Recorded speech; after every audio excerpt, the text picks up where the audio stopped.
confident, says he's going to knock you out in the 9th round. Yeah, man. You know, he's a dumbass. And so it's going to be apparent on Saturday when he's the one that gets knocked out. I mean, genuinely, fighters always say this. There's the back and forth. But, Piers, I'm being so honest, man. This guy is easy work. Warm up. Some I know 8-year-olds. I got the 8-year-olds in there. If I find out anything, I'm going to beat your ass and I'm going to beat Jaden on Love. I mean, which is nothing wrong with it. You know what I mean? Especially Tank been talking about retiring, so why not get the bag and then go about your business if that's your plan? When Gervonta Tank Davis and Jake Paul sit face-to-face with Piers Morgan exchanging confidence and energy before their long-awaited showdown. Jake admits Tank is the most experienced and dangerous opponent he has ever faced, a massive step up from anyone he has fought before. But Gervonta remains calm, his tone steady, and his eyes sharp.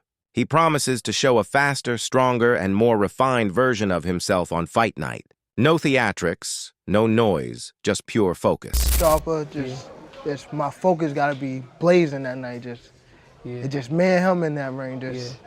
All in all, be better. I saw 8 to 10 rounds is what you thinking, and I also saw I think I saw 6 rounds. Is what you thinking? I could be wrong. 7 or 8. 7, yeah, it's right around there. Yeah, 7. How you pick that number? Like, how do you pick what round it's gonna be? First, his skills, the moment. Yeah. I don't know how durable he is. Mm-hmm. I don't know. I just don't know just yet. But I know if I could get him where I want him. Yeah. That's how long it's gonna take. Yeah. To be a good beating. Do you understand the magnitude of this fight? Do you understand how important this fight is to the boxing game, to the sport? I think I do, but I don't think that he knows. I've been in big fights, but it wasn't nothing like this. Jake Paul tells Piers Morgan that all the predictions and debates will end under the lights on Saturday, November 15th. When that bell rings, the truth comes out, he says with conviction. Jake believes his performance will speak louder than any interview, proving who truly deserves the spotlight. In recent years, boxing has evolved beyond the ropes. A world once driven purely by skill has become a global entertainment empire powered by attention, fame, and spectacle. Jake Paul did not just join this transformation, he helped create it. Says he's going to knock you out in the 9th round. Yeah, man. You know, he's a dumbass. And so it's going to be apparent on Saturday when he's the one that gets knocked out. I mean, genuinely, fighters always say this. There's the back and forth. But, Piers, I'm being so honest, man. This guy is easy work. Amado Vargas believes Jake Paul understood this evolution before anyone else. Instead of chasing Olympic dreams or amateur titles, Jake built an empire of influence. By merging social media with boxing, he opened the door to million-dollar paydays without needing belts or rankings. Younger fans now follow personalities, rivalries, and storylines more than resumes or records. Vargas warns, however, that while this new era is exciting, it also risks erasing the values that define true champions' honor, skill, and hard-earned respect. The soul of the sport, he says, must never be sacrificed for views. To me, not in basketball terms, just such a funny internet game, but explain this to me like a third grader. What is an exhibition fight? I don't even know, bro. I'm gonna be real with you. All I know is that Jake is making, God damn. But when they God, say look, God bless Jake, bro, because this is what he figured out. He figured out this. He figured out boxing is all about attention. 100%. And he went from Disney to, you know, getting paid. What I told you, world champions that have dedicated their whole life to this sport, they will never get paid. Not even a percentage of what he's making. Yeah. But because attention brings dollars. It doesn't matter if it's a podcast, if it's a movie premiere, if it's boxing. If there's no attention on it, you're not going to make no money from it. This is like the WNBA conference. That's why they don't make the money, because they don't have the attention. No, for sure. I was at the WNBA yesterday. That shit was lit, bro. It was lit? I was chopping it up with Floyd was there. It was good? They won by like, I think 1 or 2 points. But I was standing up and I was jumping, you know, it was the finals though. Yeah. It's the finals. So all that aside, I just feel like Gervonta could crack though, bro. Oh, of Gervonta course. could crack. I mean, So this is what I want he's sparred light heavyweights and heavyweights before. Like, this ain't nothing new. Even taller guys. For sure. Yeah, so what I really want to ask you in regards to that fight is, like, obviously someone like Gervonta is not, in his mind, he's not going to go out there and look stupid, no matter how it goes. Right. No, he's not. But that's what when I see it's an exhibition fight, I'm like, what does that mean? And you can still get knocked out. You know, I feel like that means there's not going to be no winner. No effect on the record. Yeah, that's exactly what it means. But you could get knocked out. So you don't think, because, like, you know, the beef now is like, this shit's the WWE. That's what people say about boxing. I mean, like, you're completely right about Jake and what he's done. It's insane. Yeah. But he'll get the WWE. Oh, this is just like, what is this? Do you see it that way? God bless him, bro. God bless. Hey, call my fights WWE fights, whatever you want to call it. If I'm getting paid $80, $100 million, I mean, come on, bro. And look, the thing is, every single person that is commenting that, if they brought $100 million check in front of you. For boxing journalist Gervonta Davis, the clash between a decorated world champion and a YouTuber-turned-fighter once seemed unthinkable. He calls it a spectacle of the modern age. Jake Paul mastered the art of chaos, turning controversy into currency and attention into opportunity. Gareth sees this fight as a reflection of where boxing now stands, caught between tradition and entertainment. Some purists see it as a circus, others as evolution. Either way, Jake's influence is undeniable. Love him or hate him, he has changed the rules of engagement. Your Paulus. Well, there's an end game and a bookend to what Jake Paul's doing, and I think he's getting very close to the bone with this one, because it doesn't really work. It's the biggest freak show so far. Like you say, Gervonta is not in everybody's list, but he's there or thereabouts in the pound for pound list. I mean, since the Lamont Roach fight, people have been down on him a little bit more. You know, a lot of people feel he might have lost that fight, you know. Obviously, his troubles and travails away from the ring have meant that, you know, people are starting to question at 33 now, is he? No, I don't even think he's that. 31, I think it's 31 max, 31. Yeah. But they're beginning to question his validity. But yeah, go on. 31, yeah? 30. Okay. Yeah. They're beginning to question, or I think we all are, but people are in general beginning to, pundits and some fans are beginning to question his validity in that top 10 pound for pound list. I think he belongs there myself, or just outside it. Certainly in the top 15, no question. Maybe top 13. I think I've got him. I think I had him at 11 or 12. But might have done a list on Saturday night. And obviously, we want to see him in the ring with Shakur Stevenson. It's the big fight. Or even in Naoya Inoue at some point.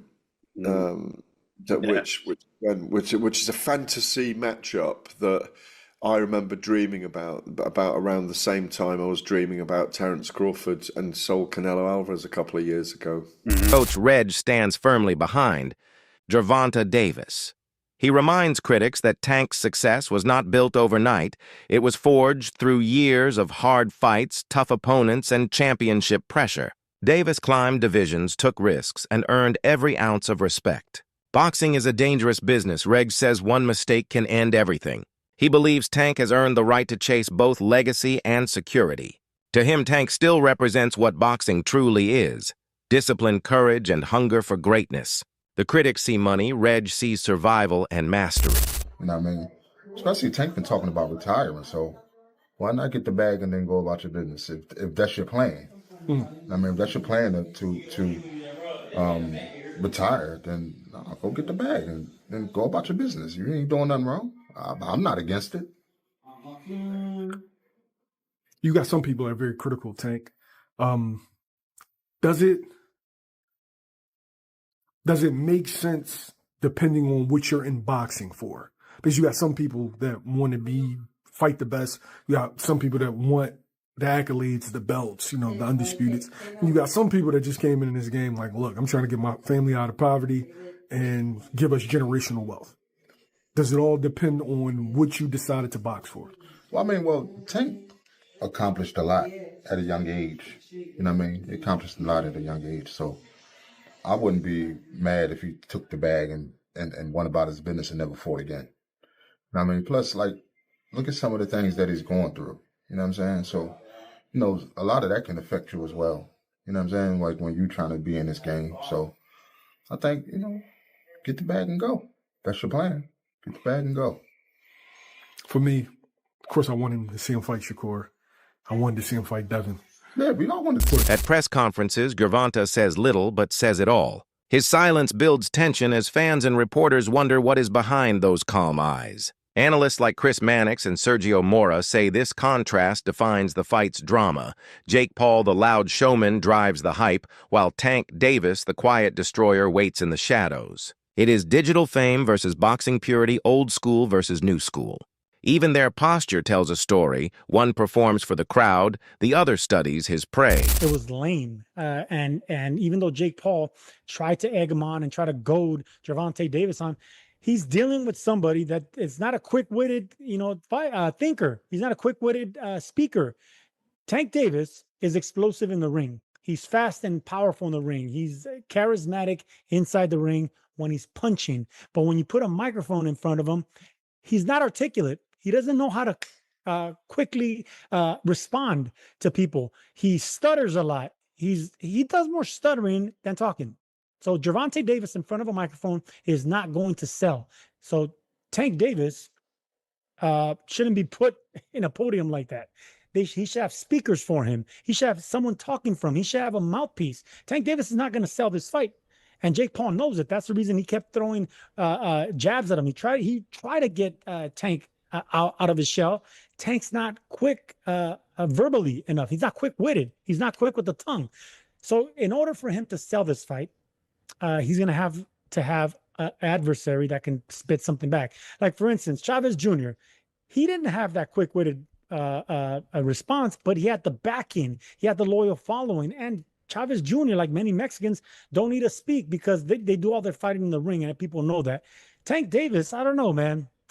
He didn't look good in his last fight. He's not fighting the killers in his division. People are getting off that Tank train, and we know that he's had his issues outside the ring. The love's not there anymore. Tank Davis is losing a lot of passion, a lot of followers, and people aren't buying this circus that Jake Paul's trying to sell.